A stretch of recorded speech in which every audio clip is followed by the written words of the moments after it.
तर फायनली आपल्या चॅनलमध्ये तुमचं मनापासून भरपूर स्वागत आहे। तर पाहू शकता आपल्या जे समोर आहे ते आपला हा जो आहे ते पिचकारीचा चार्जर आहे तर 12 वॅटचा। तर आज या चार्जरला आपण काय झालं आणि काय नाही ते पाहणार आहोत या व्हिडिओमध्ये, आणि चार्जर कशाप्रकारे रिपेअर करायचं हे पण पाहणार आहोत या व्हिडिओमध्ये। तर पाहू शकता तर मी लाईनीमध्ये लावत आहे आणि या जागी तुम्हाला तर पाहू शकता या जागी पाहू शकता तर या जागी हिरवा लाईट LED शो होत आहे।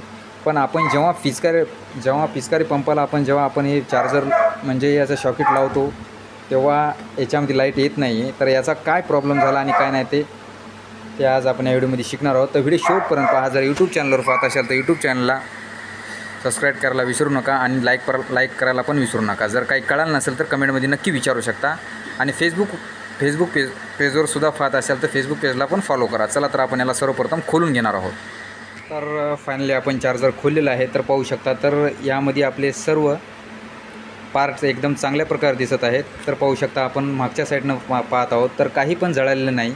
तर आता आपल्याला मल्टीमीटरवर चेकअप करायचं आहे किती वॅट येत आहे आणि काय नाही।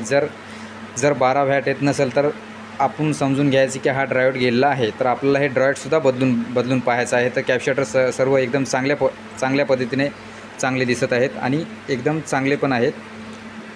तर आता मी मल्टीमीटरवर चेकअप करत आहे ते पण मी तुम्हाला सांगणार आहे।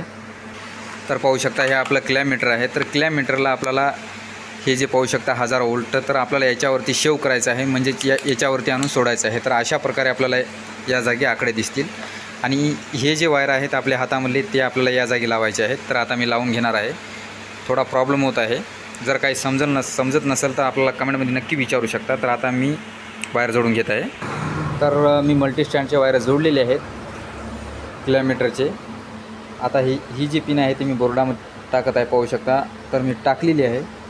तर पाहू शकता या जागी आपल्याला 8 व्होल्ट 10 व्होल्ट 12 व्होल्ट तर शेव होत आहे। तर फायनली आपलं चार्जर एकदम चांगल्या प्रकारे चालू आहे आणि चांगलं पण आहे। तर चार्जरला काही पण झालेलं नाही। तर आपला जो हा मेन जे प्रॉब्लेम होता ती ही आपली पिन गेली आहे। तर पाहू शकता ही जी आपली पिन आहे जे आपण पंपाला लावता चार्जिंग करण्यासाठी, हे आपलं सॉकेट जे आहे तर हे आपलं सॉकेट गेलेलं आहे।